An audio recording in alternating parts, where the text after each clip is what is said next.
అన్నా ఆ, ఇప్పుడు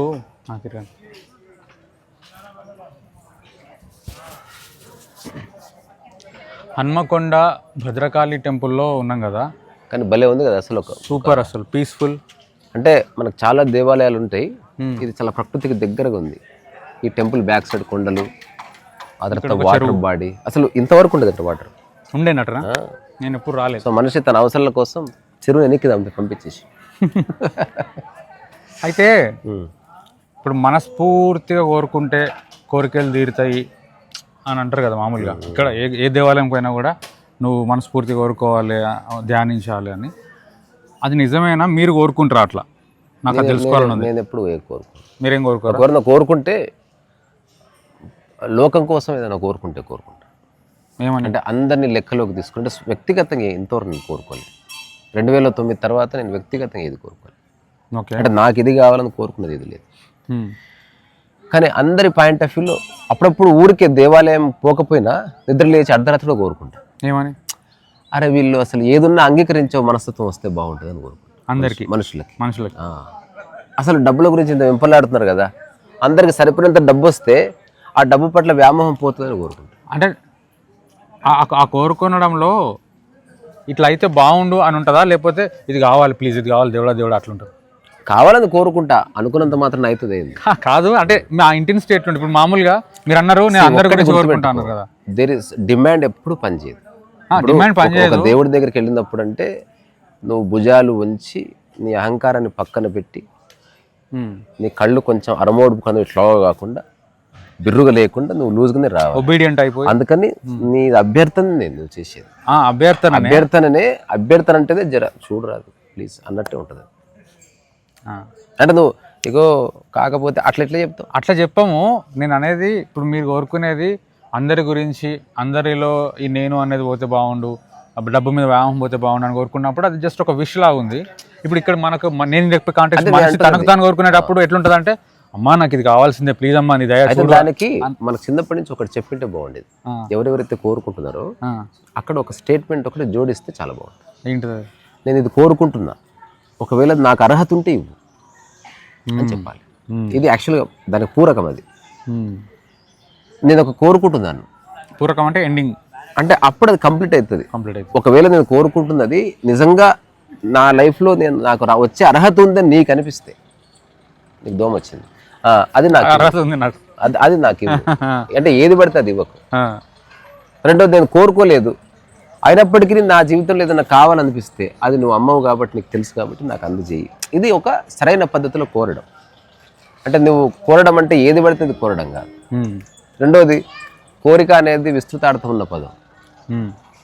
నువ్వు ప్రాపంచిక విషయాలు కోరుతున్నావా, లేకపోతే అంతర్గత సంపదలు కోరుకుంటున్నావా?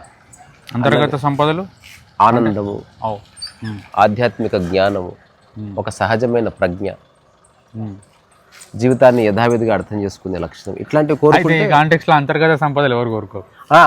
నిజానికి అమ్మవారు ఇచ్చేది అవే, వేరే ఏది ఇయ్యదు. మిగతా వింటది అంతే. పేషెంట్ లిజనింగ్ ఉంటుంది. నిజంగా నీకు ప్రకృతి ఇచ్చేది, దైవం ఇచ్చేది ప్రకృతిపరమైన సంపదలే. అమ్మవారు ఉద్యోగం ఎట్లా ఇస్తుంది? అమ్మవారు సృష్టించిందే లేదు. అందుకని నీకు ఒక హాయి ఉంటుంది అంతే. అంటే అట్లీస్ట్ నీ మైండ్లో ఉన్న థాట్ని తీసుకెళ్ళి ఒక దగ్గర పెట్టి ఒక హోప్తో ఇంటికి వెళ్తావు. అక్కడే అదే ఒక మనిషి దగ్గరికి వెళ్తే సర్టిఫికేట్ చూపి రాదు అని అప్పుడే చెప్పేసి డిసప్పాయింట్ చేస్తాడు. ఇది కాలంలో కాస్త వెయిట్ చేయడం వల్ల నువ్వు ఆలోచించే ఆ అలవాటును పక్కన పెట్టి నువ్వు వెళ్ళి ఫస్ట్ ప్రశాంతంగా పడుకుంటావు. అట్లా అంటే నీకు మళ్ళీ మైండ్ కాస్త రిఫ్రెష్, బర్డెన్ నువ్వు ఒక బరువు తీసుకొని అక్కడ దింపేస్తున్నావు అంతే. అందుకని ఇది మానవ జాతికి ఒక మహోపకారం అన్నమాట. ఏది ఇట్లా కోరుకోవడం అనేది, ఒక కోరిక కోరడం అన్నది. మనిషి తన బరువునంతా మోసుకొచ్చి ఇట్లా అమ్మవారికి చెప్పేసి వెళ్తున్నాడు. లేకపోతే అవుతుందో కాదు, కాకపోతే మళ్ళీ అప్పుడు పూజారి ఏమంటే నువ్వు సరిగ్గా కోరలేదేమో మళ్ళీ కోరుకో అని నీకు హోప్ కోల్పోకుండా చూస్తారు. పోయేటప్పుడు మళ్ళీ బరువు ఉంటుంది కదా ఇక్కడ, దానికి సంబంధించింది నేను చెప్పుకున్నా అన్న కొంచెం బరువు దిగి కొంచెం రిలీఫ్ టెంపరీ అట్లా. సో అందుకని కోరికలు కోరుతాయంటే అసలు ఏ కోరిక కోరుతున్నావు?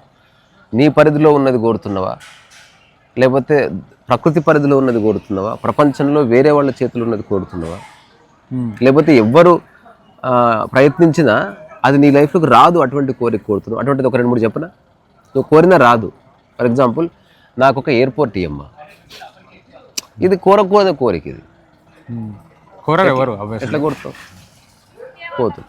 సో ఇప్పుడు అది ఒకవేళ నీ పక్కన ముఖ్యమంత్రి ఉన్నా, ప్రధానమంత్రి ఉన్నా, ఏందబ్బా నువ్వు అవకాశం ఇచ్చి కోరుకోమంటే పనికిరాని కోరిక కోరుతుంది. సో ఫస్ట్ ఆఫ్ ఆల్ నువ్వు ఏం కోరాలో తెలుసుకోవాలి. అంటే ఏది పడితే కోరుకోవాలంటే మీరు చెప్పే కాంటెక్స్ట్ లో అంతర్గత సంపదలే కోరుకోవాలి. అంటే ఏది కోరితే కోరిక ఉండదో అది కోరాలి. అంటే ఏది కోరడం ద్వారా వన్ టైం అన్నమాట. రామకృష్ణ పరమహంస వివేకానంద స్టోరీ చెప్తారు కదా, చెప్పదాం, బాగుంది. రామకృష్ణ పరమహంస వివేకానంద స్టోరీ. ఆ స్టోరీ ఏంటంటే, నాకు చాలా ఆర్థిక సమస్యలు ఉన్నాయి, నాకు కొంచెం అమ్మవారికి చెప్పొచ్చు కదా, కాళీమాతకి అంటే, నువ్వే వెళ్ళి అడుగుపో అని చెప్తాడు పరమహంస. ఎవరు అడుగుతారు? అది వివేకానంద. విపరీతమైన ఆర్థిక సమస్యలతో వస్తాడు ఆయన. దక్షిణేశ్వరంలో ప్రశాంతంగా కూర్చుని ఉంటాడు పరమహంస. ఇది రియల్గా రాయబడ్డ సంఘటన. వివేకానంద అప్రూవ్ చేశాడు దీన్ని. పరమహంస గురుదేవులు, ఆ తర్వాత చుట్టుపక్కల శిష్యులు కూడా దే అప్రూవ్డ్ ఇట్. ఇది జరిగింది, అట్లా జరిగింది వాళ్ళ మధ్యన ఒక సంభాషణ. నాకు ఇట్లా చాలా ఆర్థిక సమస్యలు వస్తున్నాయి, కొంచెం అమ్మవారు కాళీమాతకి చెప్పి నా సమస్యలు తీర్చొచ్చుగా, మీరు ఒక మాట చెప్తే పని అయిపోతుంది. అంటే హ్యూమన్లీ పాసిబుల్ అవుతలేదు నాకు. ఇప్పుడు హఠాత్తుగా నీకు 5 మంది పిల్లలు పెళ్లి చేయాలి, ఇప్పుడే 15 లక్షలు కావాలి, నీకు అప్పులు వస్తలేవు, ఎవరో నీకు ఇస్తే ఎట్లా ఏం చేస్తావు? అప్పుడు అందుకే ఏందమ్మా ఇట్లా చేస్తే అనుకుంటారు కదా. అప్పుడు పరమహంస అంటాడు అవుట్ ఆఫ్ కంపాషన్, నరేన్ నువ్వే వెళ్ళి అడుగుపో, అమ్మ చాలా గొప్ప దయగలది, నువ్వు ఏది కోరుకుంటుంది వస్తుంది పో అంటే. లోపలికి వెళ్ళి అప్పుడే ఇప్పుడు దివ్యమంగళ రూపం ఎట్లుంది అసలు అంటే, అది ఎందుకు అంత బాగుంటుంది అంటే మనిషి చేత కరప్ట్ కాలేదు. నేను ఎప్పుడు చెప్తా, పవిత్రత అంటే మనిషి అంటుంది, అది ఏదన్నా కానీ మనిషి అంటుకుంది భలే ఉంటుంది. ఏదైనా అది ఆకాశం కానీ ఆవికాయ జాడి కానీ ఏదైనా బాగుంటుంది, మనిషి టచ్ చేసి చెడిపోతుంది. అప్పుడు నరేన్ వెళ్ళి, అమ్మ నాకు జ్ఞానాన్ని ఇవ్వు అని చెప్తాడు, నాకు ప్రజ్ఞని. ఆయన ఆర్థిక సమస్య అదే ఆయన చెప్పి బయటకు వచ్చి ఏడుస్తుంటాడు. ఏమైంది నరేన్ అంటే, నేను లోపలికి పోయింది డబ్బు అడగడానికి, కానీ అక్కడికి అది చూడగానే నాకు ఈ డబ్బు అనే తుచ్చమైన అడగాలనిపించలేదు, మానవ జాతికి సహాయం చేసే జ్ఞానాన్ని అట్లా అడిగేసిన నేను, కానీ ఇప్పుడు బయటకు వస్తే తెలుస్తుంది ఆర్థిక సమస్యలు ఉన్నాయి.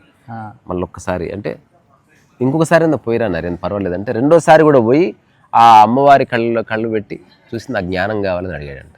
మళ్ళీ బయటకు వచ్చి మళ్ళీ ఏడిచిన తర్వాత ఏమైందంటే, రెండోసారి కూడా నాకు అవకాశం ఇస్తే నేను నెరవేర్చుకోలేకపోయాను, ఇప్పుడు నన్ను ఏం చేయమంటారు గురుదేవ్ అంటే, అమ్మవారు చాలా దయగలది, ఇంకొకసారి అడుగుకోరు అని. అంటే మూడోసారి కూడా పోయి నాకు జ్ఞానమే కావాలి అని అడిగాడంట. అడిగి బయటకు వచ్చి ఏడుస్తుంటే అప్పుడు కథ చెప్తా. ఓకే, అప్పుడు కథ ఏం చెప్తారంటే, రామకృష్ణ పరమహంస వివేకానందుని గట్టిగా హత్తుకొని వెక్కి ఏడ్చాడు. అప్పుడు వివేకానందుడు పరిచయం అయిపోయాడు. మీరెందుకు ఏడుస్తున్నారంటే, ఒకవేళ నువ్వు డబ్బు అడిగింటే నేను జీవితంలో నేను వదిలేసి ఉండేవాడిని నరేన్ అంటే, నువ్వు దానికోసం పుట్టలేదని నాకు తెలుసు, కానీ అది నీకు తెలుసా తెలియదని నేను తెలుసుకోవాలనుకున్నా. అంటే అందరూ తాత్కాలికమైన ప్రయోజనాల కోసం బతికితే ప్రపంచ ఉదాహరణకి ఎవ్వరు మెడిసిన్ నేర్చుకోలేదు అనుకో, ఎంతమంది చచ్చిపోతారు. అవును.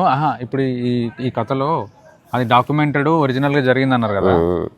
సో నా క్వశ్చన్ ఏంటంటే, అది ఏందన్నట్టు అంటే ఆయన లాజికల్గా ఎట్లా మిస్ అయినా మిరాకిల్ అదేమన్నా అక్కడ పోయిన తర్వాత ఆయన డబ్బు అడుగుతా అనుకుని పోయిన ఆయన జ్ఞానం అని ఎట్లా 3 సార్లు, ఒక్కసారిగా 2 సార్లు 3 సార్లు ఎన్నిసార్లు అంతే ఉంటుంది అది.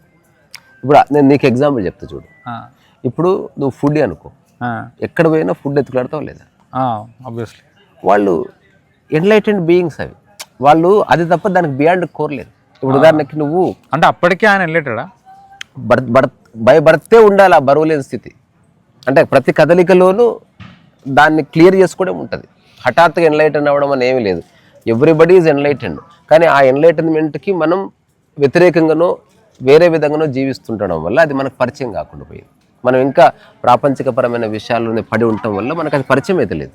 ఎన్లైటన్మెంట్ అంటే అది గొప్ప స్థితి కాదు, అంటే జస్ట్ స్వార్థం నుంచి బయటపడి first time you are thinking about many people యార్. కానీ ఆయన ఆ కాంటెక్స్ట్ లో ఆయన ప్రాపంచిక విషయాల్లో ఇబ్బంది అయి ఉన్నాడు, మనీ పరంగా క్లియర్ అవుతుంది తెలుసుకున్నాడు అంతే. అది ఎవరైనా చేస్తారు, నువ్వు చేయాల్సింది మాత్రం నువ్వు చేయకపోతే ఎట్లా? ఇప్పుడు నువ్వు ఉన్నావు, ఎక్కడికి పోయినా కంటెంట్ చూస్తున్నావా లేదా? అవును. ఇప్పుడు సాక్షాత్ దేవుడు వచ్చినా నువ్వు కంటెంట్గానే చూస్తావేమో, వీ డోంట్ నో. అదే ఒక మా బ్రహ్మ ఆర్టిస్ట్ ఉన్నాడు అనుకో, ఏది చూసినా పెయింటింగే అతనికి. చూసినావా ఎంత బాగుంది అసలు, కలర్స్ చూడు, అన్ని ప్రైమరీ కలర్స్ ఎంత బాగున్నాయి. ఇప్పుడు అది బ్లాక్ ఉందా లేకపోతే గ్రీన్ డార్క్ ఉందా, అది శాప్ గ్రీన్లో బ్లాక్ కలిసినట్టు లేదు, ఇట్లా మాడతాడు. అది అంతే, అది వేరే బియాండ్గా చూడలేదు అట్లా. అదే ఇప్పుడు లాల్ కూడా చేరవడం వచ్చి అసలు ఇక్కడ గొంత బాగుంది ఆ చందమామ, అసలు ఒక కొత్త రాగం పుట్టింది. నిజానికి అవన్నీ ఉన్నాయా లేవా అంటే లేవు. ఇవన్నీ ఈ రాగం అనేది ఇతను సంగీత పెయింటింగ్ అనేది అతను కంటెంట్ అనేది నువ్వు ఎక్కడున్నా నేను ప్రశాంతంగా ఉంటా అన్నది నేనే డిక్లేర్ చేసి ఉంటుంది. అంతే కంటెంట్ కాదు. నేను చెప్పింది ఏంటంటే నాకు సౌండ్, నాకు ఎక్కడైనా సౌండ్ వెరైటీ సౌండ్ వినబడితే నేను BGM లో వాడొచ్చా, ఎక్కడ వాడొచ్చు, నాకు బ్రెయిన్ అంతా దాని మీదనే ఉంటుంది. అంతే ఎవ్రీథింగ్. పాట వింటున్నా కూడా పాటలు దర్శనం ఇస్తుంది, ఎట్లా చూస్తే అట్లా దర్శనం ఇస్తుంది. అందుకని ఇక్కడ ఎవరెవరైతే క్యూలు కట్టి తిరుగుతున్నారో నేను ప్రత్యేక వ్యక్తిగతంగా అనుకుంటా, అందరి కోరికలు నిజంగా నెరవేరని అప్పుడు పనిలో పడతారు పోయి. అప్పుడు రియల్గా తెలుస్తుంది ఏం చేయాలి. ఎప్పటికీ కోరిక తీరకపోతే నేను కోరిక తీరలేదు కాబట్టి ఏమీ చేయలేకపోతున్నా అనాలి. తర్వాత కోరిక కోరేవాళ్ళు ఇలా కోరితే బాగుంటుంది. నేను కోరుతున్నాను కానీ నాకు అర్హత ఉంటేనే ఇవ్వు. మొన్న ఇంట్లో కాంటెక్స్ట్ వచ్చింది, మా అమ్మతో డిస్కస్ చేస్తుంటే ఏదో నీ వీడియో పెట్టుకొని మాట్లాడుతున్నా, మధ్యలో ఏదో నాకు అనిపించింది చెప్పిన. ఒక మనిషికి వాడు ఏమనుకుంటే జరిగింది అనుకో, అన్ని కోరికలు తీరిపోయినాయి. అప్పుడు వానికి ఏం చేయాలని అర్థం కాదు. అంటే రేపు ఏంటిది అని తెలియకపోతే నీకు ఏదంటే అది వచ్చేస్తుంది సెకండ్స్లో. ఎవ్రీథింగ్ ఫైనాన్షియల్ కానీ నువ్వు అన్ని రకాలుగా నువ్వు అనుకున్నది జరిగితే నీకు అప్పుడు ఏం చేస్తావు అంటే, అప్పుడు ఆత్మజ్ఞానం అంటే ఏంటిది, మనిషి అంటే ఏంటిది, నేనేంటి తెలుసుకోవడం తప్ప ఇంకో పని లేదు, ఏం లేదు. ఇప్పుడు పర్ఫ్యూమ్ అనే సినిమా చూసి విన్నట్టు ఎప్పుడన్నా ఆ పర్ఫ్యూమ్ అనే సినిమా చూడండి, అసలు చాలా గొప్ప ఆధ్యాత్మిక చిత్రం అది. అందులో ఒక రహస్యం ఉంది. వాడు పుట్టుకతోటే వాడికి స్మెల్ని గుర్తించే శక్తి ఉంటుంది. అంటే ఇట్లా కళ్ళు మూసుకుంటాడు, వెనుక నుంచి పర్వాలేదు వెనక జాంపళ్ళు వస్తుంటాయి, ఆ జాంపళ్ళ స్మెల్ చూసి చెప్తే జాంపళ్ళు వస్తున్నాయి అని చెప్తాడు. ఇది వాడి యొక్క బాల్యం. ఇక్కడి నుంచి వస్తుంటే కుక్క వచ్చేస్తుంది, ఇక్కడి నుంచి వస్తుంటే నేరేడు పళ్ళు వస్తున్నాయి, గులాబీ పూలు వస్తున్నాయి, వాడు చూడక్కర్లే, ఆ స్మెల్ చూసి చెప్పేస్తాడు. ఇంత గొప్ప ఘ్రాణ శక్తి ఉన్నవాడు సిటీకి వెళ్తాడు, వాడు ఎట్లా రోజువారీ కూలీకి వెళ్తాడు బానిసలాగా. వెళ్ళిన తర్వాత కళ్ళు మూసుకుంటే ఒక షాప్ నుంచి రోజ్ ఫ్లవరు, ఆ తర్వాత నేరేడు పళ్ళు, ఆ తర్వాత మల్లెపువ్వు, ఈ 3 స్మెల్స్ కలిసి వస్తాయి. ఇక్కడ అది ఎక్కడుంది అని దగ్గరకు పోతే నువ్వు తీసుకో. సో ఈ 3 స్మెల్స్ ఎక్కడి నుంచి వస్తున్నాయి అని చెప్పి అతను ఆలోచిస్తే దగ్గరికి వెళ్తే ఆ స్మెల్సే ఉండవు, ఆ మనుషులే ఉండరు. తీరా సెంట్ షాప్ అది. ఆశ్చర్యపోతారు, అసలు సెంట్ అనేది ఇంత శక్తివంతమైన దాన్ని అతను గుర్తించి అక్కడి నుంచి సెంట్ తయారు చేయాలని కలగంటాడు. ఆ తర్వాత తను నడుచుకుంటూ వస్తారు, కళ్ళు మూసుకుంటే తనకు తెలిసిపోతుంది. అట్లా ఒక అమ్మాయి నడుచుకుంటూ వెళ్తుంటే ఆ అమ్మాయి యొక్క స్మెల్కి తను అట్రాక్ట్ అయ్యి ఆ వెంట పడతాడు. అప్పుడు అతను రియలైజ్ అవుతాడు, కొన్ని స్మెల్స్కి వికర్షించే శక్తి ఉంది, కొన్ని స్మెల్స్కి ఆకర్షించే శక్తి ఉంది, కొన్ని స్మెల్స్కి సమ్మోహన శక్తి ఉంది, కొన్ని స్మెల్స్లో డివినిటీ ఉంది, కొన్ని స్మెల్స్లో వ్యాధి ఉంది, మురుగు ఉంది, ఇట్లా తెలుసుకున్నాడు. ఇప్పుడు ఎవరైతే అమ్మాయి ఉందో ఆ అమ్మాయి స్మెల్ లోపల ఒక డివినిటీ, ఎవడైనా పాదాక్రాంతుడు అయిపోవాల్సిందే. ఇప్పుడు ఇట్లాంటి అమ్మాయిలందరినీ వాడు ఖతం చేసేసి ఒక బాటిల్ సెంట్ తయారు చేస్తుంది. ఇప్పుడు ఆ సెంట్ స్పెషాలిటీ ఏంటంటే అతను ఒక్క డ్రాప్లో 10% తీసుకొని రాసుకున్నాడు అనుకో, ఇక్కడ ఉన్న వాళ్ళంతా అంటారు అదే ఆ స్మెల్కున్న శక్తి అది. ఇప్పుడు వీడు చేసిన క్రైమ్స్ అన్ని బయటపడి తీసుకుపోయి జైల్లో వేస్తారు. అప్పుడు అతను ఆ సెంట్ ఉందని ఎవరికి తెలియదు కదా, చిన్న బాటిల్ తీసుకుని ఇట్లా ఉంటే ఆ సెల్ గార్డ్స్ అంతవరకు తిట్టిన వాళ్ళందరూ వాడి దగ్గరకు వచ్చి మెచ్చుకుంటారు, ఇట్లా కాళ్ళకు మొక్కుతారు, నువ్వెవడో భగవాన్, నువ్వెవరో మమ్మల్ని ఆశీర్వదించంటారు అట్లా అంటాడు. తర్వాత వాడిని ఉరిదీయడం అందరూ చూడాలని ఊరంతా వస్తారు. ఊరంతా వచ్చిన తర్వాత వాడు ఒక చిన్న ఆ సెంట్ని ఏం చేస్తాడు, ఒక కర్చీఫ్ కేసి ఇట్లా గాల్లో అని ఇట్లా ఇసిరేస్తాడు. అప్పుడు ఆ గాల్లో మొత్తం సెంటు విస్తరించి అందరూ సమ్మోహన శక్తిలోనే వీడిని దైవాంశ సంభూతులని భావించి అందరూ వచ్చి కాళ్ళు మొక్కి అందరూ ఆశీర్వాదాలు కోరి వాడిని దేవుడిని చేసేస్తారు.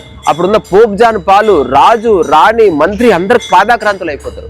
ఇప్పుడు ఈ కథ సారాంశం ఏంటంటే, ఇవన్నీ పొందిన తర్వాత మనిషి నెక్స్ట్ పనేంది? అప్పుడు వాడికి పనే లేదు. ఇప్పుడు నువ్వు అనుకున్న మరుక్షణమే నువ్వు ప్రధానమంత్రి అయినావు అనుకో, యూ లూజ్ ఇంట్రెస్ట్. ఆ కథ సన్నివేశము సినిమా సన్నివేశము, చివరి సన్నివేశము చాలా అద్భుతమైంది. నేను ఇంతవరకు ఏ సినిమాలో అంత గొప్ప సన్నివేశం చూడలేదు. అదేంటంటే అతని పని అయిపోయింది, ఇంకా అతని లైఫ్ పర్పస్ రిజాల్వ్డ్. అక్కడ అందరు పీజెంట్స్ ఉన్నారంటే రోజువారీ కూలి చేసుకునే వాళ్ళు. ఇతను ఏం చేసిన సెంటు తీసుకొచ్చి ఒక్క చుక్క రాస్తేనే పాదాకాంతులు అయ్యారు కదా, ఆ సెంటును తన మీద పోసేసుకుంటాడు. అప్పుడు అందరూ ఏంజిల్, ఇతను ఒక దైవదూత అని వచ్చి అతన్ని పట్టుకొని అతన్ని కిందేసి పొరలేసి ఒక 50-60 మంది కలిసి అతన్ని చర్మంతో సహా పీక్కొని తినేస్తారు మొత్తం. అందరు వెనక్కి జరిగితే అక్కడ ఏముండదు, చంపేసారు, బొక్కలు కూడా లేవు. ఇప్పుడు ఆ ప్లేస్ మీద కెమెరా పెడితే మెల్లగా అతను చచ్చిపోయిండు, కానీ ఆ సెంట్ ఉంది అక్కడ. మెల్లగా పుణ్యక్షేత్రం అయితే చుట్టుపక్కల షాపులు వస్తాయి, ఒక ముజోలియం వస్తుంది, ఒకటి ఇది వస్తుంది. మెల్లగా జనాలందరూ అక్కడ ఒక సైలెన్స్ కూర్చుంటారు. ఒక 5-6 సంవత్సరాల్లో ఆ పర్టికులర్ ప్లేస్ చుట్టూ ఒక వాతావరణం ఏర్పడేది. అట్లా ఏ దేవాలయం ఎక్కడ ఏర్పాటైనా దానికి ఒక చిన్న ఏదో ఉంటుంది, సమ్ పవర్. అంటే బికాస్ ఆఫ్ వాటర్. ఇప్పుడు మన ఇంట్లో వాటర్ ఉండదు, కొండ ఉండదు, ఇట్లా ఉండదు, ఇవన్నీ కలిసిన చోట ఏదో ఉంటుంది ఆ కాంబినేషన్లో. So one of the greatest movies చూడండి. ఏదేమైనా మీ కోరుకున్న అన్ని కోరికలు నెరవేరాలని నేను మనస్ఫూర్తి కోరుకుంటూ సెలవు తీసుకుంటున్నా. Tata, by by.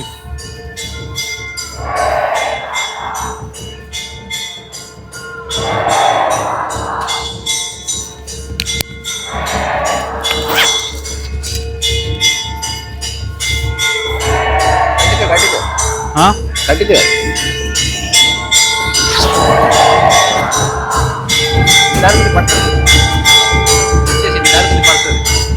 పడుతుంది నాది ఇంకో